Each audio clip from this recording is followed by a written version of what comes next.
வணக்கம் நண்பர்களே, நான் மணிகண்டன் பார்த்திபன். தமிழ் சினிமாவின் வரலாறை பற்றி நம்ம தொடர்ந்து பார்த்துக்கிட்டு இருக்கோம். அந்த வகையில் ஒரு முக்கியமான திரைப்படத்தை பற்றி தான் இப்போ நம்ம பார்க்க போகிறோம். 1933ஆம் ஆண்டு வெளிவந்த நந்தனார் அப்படிங்கிற திரைப்படத்தை பற்றி தான் இன்றைக்கி நம்ம பார்க்க போகிறோம். இந்த படத்தில் நடித்தவங்க அப்படின்னு பார்த்தோம் அப்படின்னா, சுப்பையா தேவர் அப்படிங்கிறவங்களும் அங்கமுத்து அப்படிங்கிறவங்களும் இந்த படத்தில் நடிச்சிருந்தாங்க. நல்லா பாடக்கூடிய ஆற்றல் படைத்திட்டவங்க, அது நமக்கு எல்லாம் நல்லா தெரியும்.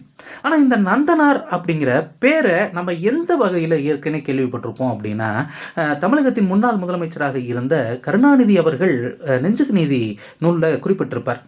என்னுடைய திருமணத்தின் போது என்.எஸ். கிருஷ்ணன் அவர்கள் ஒரு கதா காலாட்சேபம் நடத்தினாங்க அப்படின்ட்டு. அந்த பேர் கூட நமக்கு சரியாக வரமாட்டேங்குது.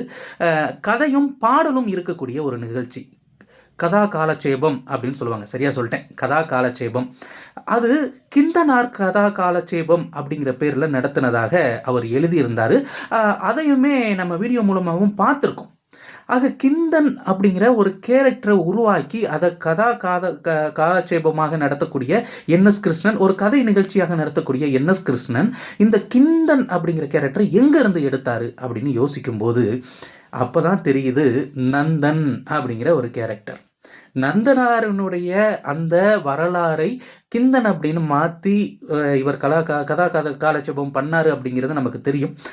ஏன்னா இது ஒரு வடமொழி வார்த்தை அப்படிங்கிறதுனால நம்ம வாயில் வரமாட்டேங்குது. இதுக்கு கதா காலட்சேபம் அப்படின்னு நினைக்கிறேன். இதுக்கு சுத்த தமிழில் ஏதாவது வார்த்தை இருந்ததுன்னா கண்டிப்பாக சொல்லுங்கள். எனக்கு சத்தியமாக வரல, வராததை பற்றி நம்ம பேச வேண்டியது இல்லை. அந்த வகையில் 1933ஆம் ஆண்டு நந்தனார் அப்படிங்கிற திரைப்படம் வெளிவந்தது. இந்த திரைப்படம் ஒரு முக்கியமான திரைப்படமாக இருந்தாலும் கூட அந்த அளவுக்கு பேசப்படாத திரைப்படமாக இருந்தது.